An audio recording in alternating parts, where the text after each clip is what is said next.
নমস্কার। আপনি যদি অন্নপূর্ণা ভাণ্ডারের ফর্ম ফিল আপ করে থাকেন এবং ৩,০০০ টাকা পাওয়ার জন্য অপেক্ষা করছেন, বা এমনও অনেকে রয়েছেন যারা অন্নপূর্ণা ভাণ্ডারের ৩,০০০ টাকা অলরেডি পেয়ে গেছেন, তাদের জন্য একটি বড় ধাক্কা। জুলাই মাসে টাকা পেলেও বা যারা জুন মাসে টাকা পেয়েছেন, আগস্ট মাস থেকে তাদের পরবর্তী সময়ে এই টাকা পাবেন কিনা তা নিয়ে বড় সংশয় তৈরি হয়েছে। ইতিমধ্যে অনেক মহিলার একটি নতুন তালিকা বা লিস্ট তৈরি করা হয়েছে, যাদেরকে সরকারি নির্দেশ অনুযায়ী এই প্রকল্পের টাকা ফেরত দিতে হবে। আজকের ভিডিওতে আমরা একদম বিস্তারিতভাবে আলোচনা করব যে মুখ্যমন্ত্রী শুভেন্দু অধিকারী অন্নপূর্ণা ভাণ্ডার প্রকল্প নিয়ে কোন তিনটি অত্যন্ত কড়া নিয়ম জারি করেছেন, কোন কোন মহিলাদের জুলাই মাসে টাকা পাওয়া সেই টাকা ফেরত দিতে হবে, এবং কেন আগস্ট মাস থেকে অনেকের টাকা পাওয়া বন্ধ হয়ে যাবে। ভিডিওটি অত্যন্ত গুরুত্বপূর্ণ, তাই কোনো অংশ স্কিপ না করে প্রত্যেকে শেষ পর্যন্ত দেখুন। সরাসরি মূল আপডেটে আসা যাক। রাজ্যের নতুন সরকার ক্ষমতায় আসার পর থেকেই মুখ্যমন্ত্রী শুভেন্দু অধিকারীর মূল লক্ষ্য হল সমস্ত সরকারি প্রকল্পের স্বচ্ছতা ফিরিয়ে আনা। পূর্ববর্তী সরকারের আমলে যে সমস্ত সরকারি প্রকল্পে ব্যাপক দুর্নীতি, অনিয়ম ও জালিয়াতির অভিযোগ উঠেছিল, বর্তমান প্রশাসন তা রুখতে এবার কোমর বেঁধে ময়দানে নেমেছে। সম্প্রতি মুর্শিদাবাদ সফরে গিয়ে মুখ্যমন্ত্রী একটি প্রশাসনিক সভায় অন্নপূর্ণা ভাণ্ডার প্রকল্প নিয়ে সরাসরি বার্তা দিয়েছেন। তিনি সাফ জানিয়েছেন যে পূর্ববর্তী সরকারের আমলে লক্ষ্মীর ভাণ্ডার থেকে শুরু করে সংখ্যালঘু স্কলারশিপ, বিভিন্ন প্রকল্পে ব্যাপক অনিয়ম ও জালিয়াতির নজির সামনে এসেছে। তদন্তে দেখা গেছে ইতিমধ্যে প্রায় ৬০০রও বেশি ভুয়ো অ্যাকাউন্ট বা জাল অ্যাকাউন্টের সন্ধান মিলেছে। এর মধ্যে অনেকে বিদেশি বা বাংলাদেশি, আবার একই ব্যক্তি একাধিক নামে ভুয়ো নথিপত্র বা সার্টিফিকেট ব্যবহার করে এই সমস্ত সরকারি সুযোগ সুবিধা নিচ্ছিলেন।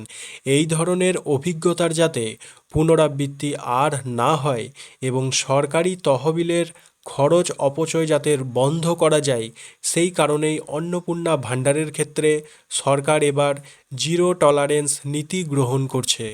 মুখ্যমন্ত্রী স্পষ্টভাবে জানিয়ে দিয়েছেন, আমাদের হাতে অন্তত ২টি মাস সময় রয়েছে। এই ২টি মাস আমাদের সময় দিন।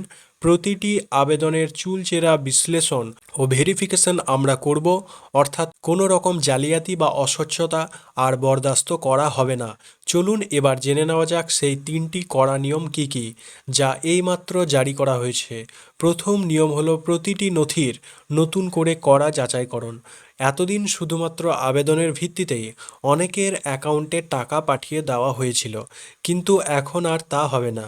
আপনার অন্নপূর্ণা ভাণ্ডার অ্যাপ্লিকেশনের স্ট্যাটাস যদি এখন আন্ডার ইনকোয়ারি, প্রসেসিং বা শুধুমাত্র সাবমিটেড দেখায়, তবে বুঝবেন আপনার সমস্ত নথিপত্র অত্যন্ত কঠোরভাবে পুনরায় যাচাই করা হচ্ছে। সমস্ত তথ্য 100% সঠিক প্রমাণিত হলে তবে কিন্তু আগামী দিনে আপনার অ্যাকাউন্টে ভাতার টাকা পাঠানো হবে। দ্বিতীয় নিয়ম, কঠোর ডিজিটালাইজ ভেরিফিকেশন প্রসেস। ভুয়ো আবেদনকারী এবং অনুপ্রবেশকারীদের চিহ্নিত করতে রাজ্য জুড়ে শুরু হয়েছে ব্যাপক এবং আধুনিক ডিজিটাল ভেরিফিকেশন প্রক্রিয়া। একই ভোটার আইডি বা আধার কার্ড ব্যবহার করে বা জাল সার্টিফিকেট বানিয়ে আবেদন করেছিলেন, এই ডিজিটাল সিস্টেমের মাধ্যমে তাদের খুব সহজেই শনাক্ত বা চিহ্নিত করা হচ্ছে। ফলে যোগ্য মহিলারা যাতে বঞ্চিত না হন এবং অযোগ্যরা যাতে কোনো রকম এই টাকা না পান, তাই এই ডিজিটাল ব্যবস্থার মাধ্যমে তা নিশ্চিত করা হচ্ছে। তৃতীয় নিয়ম, কঠোর আইনি পদক্ষেপ ও জরিমানা। এটি সবথেকে মারাত্মক নিয়ম। ভেরিফিকেশনের সময় যদি প্রমাণিত হয় যে কোনো ব্যক্তি ভুল তথ্য দিয়ে জালিয়াতি করে বা অবৈধ উপায়ে সরকারি ভাতার সুবিধা নিচ্ছিলেন, তবে তার বিরুদ্ধে আইন অনুযায়ী কঠোর ব্যবস্থা নেওয়া হবে। শুধু তাই নয়, সরকারের পক্ষ থেকে তাদের চিহ্নিত করে একটি মুচলেখা লিখিয়ে নেওয়া হবে এবং পূর্ববর্তী সময়ে যে সমস্ত সরকারি টাকা নিয়েছিলেন তা তহবিলে ফেরত দিতে বাধ্য করা হবে। এবার আসি সবথেকে গুরুত্বপূর্ণ প্রশ্নে, কাদের টাকা ফেরত দিতে হবে এবং কাদের আগস্ট মাস থেকে এই টাকা পাওয়া বন্ধ হতে পারে। মুখ্যমন্ত্রী পরিষ্কার করে জানিয়ে দিয়েছেন যে যারা আর্থিকভাবে সচ্ছল বা সরকারি কোনো না কোনো সুবিধা বা বেতন নিচ্ছেন তারা এই প্রকল্পের আওতাভুক্ত হতে পারবেন না। 1 নম্বর হলো আশাকর্মী ও অঙ্গনারী কর্মী। সম্প্রতি আশাকর্মী এবং অঙ্গনারী কর্মীদের বেতন 5,000 টাকা পর্যন্ত বৃদ্ধি করা হয়েছে, তাই সরকারের সিদ্ধান্ত অনুযায়ী তারা এই প্রকল্পের সুবিধা পাবেন না। কোনো আশাকর্মী বা অঙ্গনারী কর্মী যদি জুন বা জুলাই মাসে ভুলবশত টাকা পেয়ে থাকেন তবে তাদের মুচলেখা দিয়ে সেই টাকা সরকারকে ফেরত দিতে হবে। 2 নম্বর পার্শ্ব শিক্ষক ও প্যারা টিচার।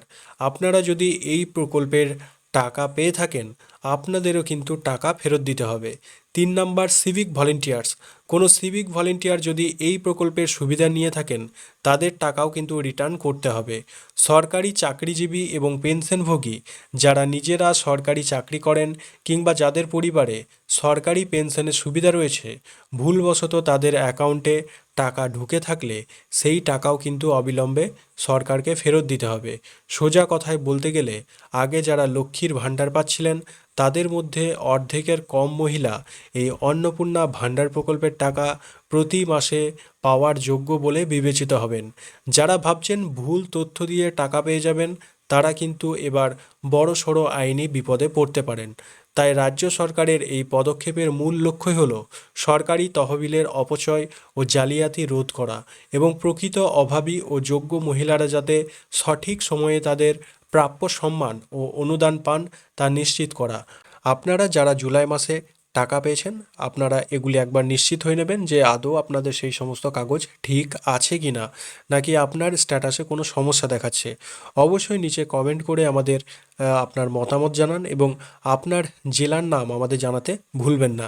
ভিডিওটি ভালো লাগলে এবং তথ্যপূর্ণ মনে হলে একটি লাইক করবেন এবং আপনার পরিচিত সমস্ত মা বোনেদের সাথে ভিডিওটি প্রচুর পরিমাণে শেয়ার করে দিন যাতে সবাই এই ধরনের নিয়মগুলো সম্পর্কে সচেতন হতে পারেন।